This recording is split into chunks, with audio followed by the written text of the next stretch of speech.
Welcome to episode 9 of Running Through My Mind. It's on September 23rd, which also happens to be my anniversary. So, happy anniversary to my lovely bride. Happy holiday. That is actually her real name. Anyway, today, what's been running through my mind has started with the sticky note that I drew and posted yesterday on bigyellowsticky.com, and it will also be the image that accompanies this podcast episode. What I wrote on the sticky was, build more avenues to revenue. And what I mean by that is, if you haven't been paying attention, there's really no longer a single source of revenue that people use. You don't go work for one company your entire life like grandpa did and retire and get the gold watch and they take care of you until you die because of your retirement plans, etc. That doesn't exist anymore. That job does not exist anymore. Even at the oldest institutions and banks, you get a job in the higher echelons of banks, especially if you're reading the headlines these days. The goal seems to be steal as much money as you can, hide it, and then quit, get fired, or leave, and that's the money you use to support yourself for the rest of your life if you don't get caught. Other people, human beings, who decide they don't want to steal from other human beings, find other ways to continue earning revenue as they age, and that might be job hopping. It used to be frowned upon to go from one job to another, and I worked in the media world for a while, and it was kind of a joke. You'd have a radio salesperson who came to work for you, and they worked for 6 other radio stations. There would be a small gaps in between as they waited out a non-compete, and then they come work for another station. A lot of times, that was the whole point. The sales managers would hire them from another station because they were at the other station, and there was some value in the fact that they had people who they worked with and would continue to work with them no matter what job they moved to. That's changed because media has become a commodity, and now the salespeople don't leave on their own accord. Frequently, they're leaving because they're being asked to leave because the station's being absorbed by some bigger station, and they need fewer people, and it's becoming more automated. And I think a lot of jobs are becoming more automated. I think a lot of pieces, again, talking about headlines now, so this could be completely outdated if you listen to it in a year or 6 months. The bots, when you went to a company's website and they had live chat, the only thing you were really worried about was where was the person helping you, and would they understand you? Would you understand them? Now you need to think about it as, is it a human at all? Are these programmed responses? And we've all kind of had the experience of talking to Siri on your phone or talking to Amazon Alexa.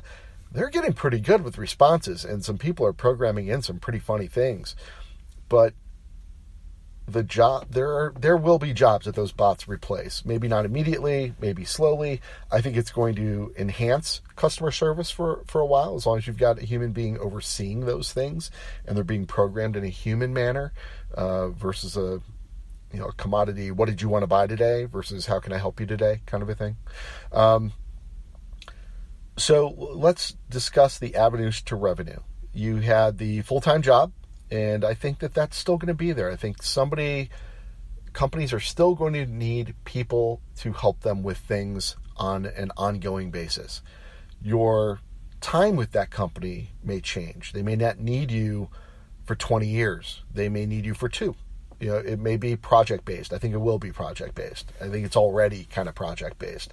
Think about all the freelance sites where you can go to and post things. That's further down into this. That's another avenue. So I think you're going to have the job where they commit for a fixed or unfixed period of time, where you show up for a set number of hours. You provide value. They provide you a paycheck. Perhaps some benefits for insurance. That might be where your vacation time, your paid vacation time comes in. and you are working for that company, right? So their logos, their name's above yours on the business card.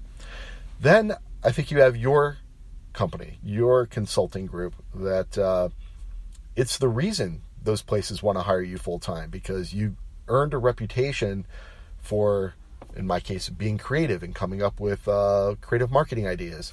In somebody else's case, it might be the way you answer the phone and deal with customer service and customer problems. Another one, it might be the way you sell.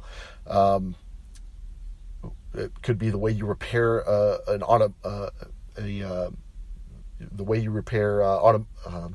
automobiles. I kept wanting to say automotives. That's not a word. So whatever your specialty is, and whatever you've earned a reputation is, that demand in the marketplace is the reason they're hiring you at the quote-unquote full-time job. But it's also the thing that you've got going on the side, and that's how you made the connection. That's how they heard about you. So you might be repairing cars in your garage, or you might have another avenue, which it's an online course on how to take care of your automobile. I know that there's a guy online. I listened to another podcast. I think it was Side Hustle Nation, and I'll try and find a link to that specific show to put in the show notes, where Nick Loper, the host of Side Hustle Nation, was interviewing a guy who shows people how to repair their motorcycles. He has his own motorcycle repair business that I think he was doing out of his garage at that time, like almost to the point where he had to worry about the people in the community turning him in because he wasn't supposed to run a business out of his garage. But he would film himself just on his phone repairing the vehicle, and then he would give the person the video of him fixing the bike. So that could turn into, or has turned into, his ability to sell access to those video repairs for people who don't want to hire an expert or enjoy DIY and want to take care of the bike themselves. He sells access to lessons and diagrams and videos of how to repair the different things that can go wrong with your bike. So that's another avenue to revenue. I think I'm going to keep using this guy as the reference. Apologies not knowing his name now, but it just kind of ran through my mind. So he probably had a job working for a garage where he repaired motorcycles, and he was repairing them on the side. Two avenues of revenue. Then he decides to launch the online course / community / membership how-to club, where they could have access to all those videos and the breakdowns of how he repaired things. That could then turn into a book. He could maybe not just publish one book, but perhaps he publishes an ongoing series where they are chapters or workbooks. He could create another stream of revenue where he has a parts database. He's got some people who need parts to repair the bikes, and another group that's selling parts that can be used to repair the bike. So that could kind of be a Craigslist that just focuses on motorcycle components. What else? He could do a live event where you have all these restaurants doing these bike nights. You could easily have a bike repair night as well, and he could do a mass live training on how to change the oil, or do a 12-point checklist to make sure your bike is ride ready. And then there's one-to-one consulting. Maybe he's going to take on an apprentice to train how to repair the bike, or perhaps he'll take on one guy to work inside his company while he learns the craft of repairing motorcycles. There's the group classes. He could be an instructor at a weekend on the weekends at a local community college. He could build up a group of accredited repair people that have his seal of approval. He trained them. He's verified they know their business, and he could create a network nationwide of people who could hire this approved group of people, this certified group of people to repair their bikes. So there's a dozen avenues of revenue I've listed just off the top of my head for one person. So as you're thinking about what you do and what you like to do, it doesn't have to be just one thing. I think that people go, this is the career and this is what I'm going to go into, and that's what I'm going to do for the rest of my life. No. And I used the theme of the motorcycle repair guy and assumed that all of his avenues of revenue were going to be motorcycle related. They didn't have to be. Maybe he's a knitter as well, and he's going to knit scarves and sell them on Etsy. That's another avenue of revenue that's completely disparate from his primary source.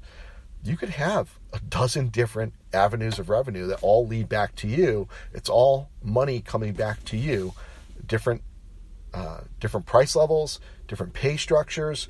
You might have a flat rate for one. It might be a monthly membership for another. Could be a lifetime membership on another. Could be an as-needed consulting. It could be per class. There's so many different price models. If you want to listen to a really good podcast on a variety of different price models, Jason Zook just released one on the Action Army podcast about different price models.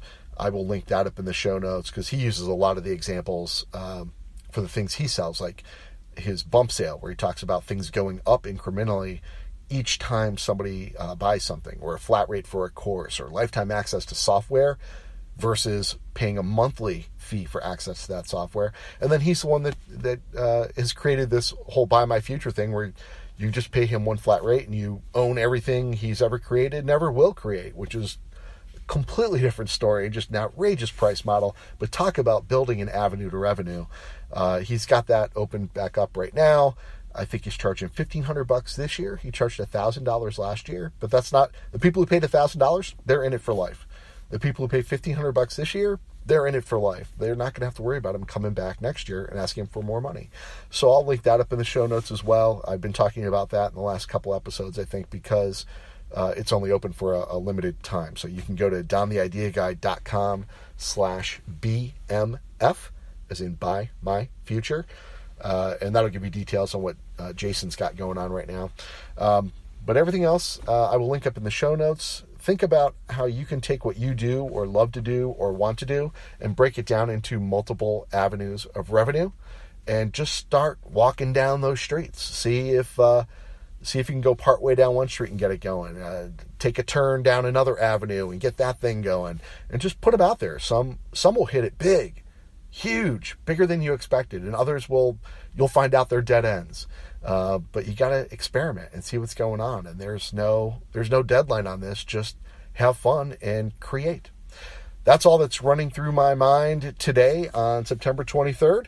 And I will be back tomorrow for another episode of Running Through My Mind.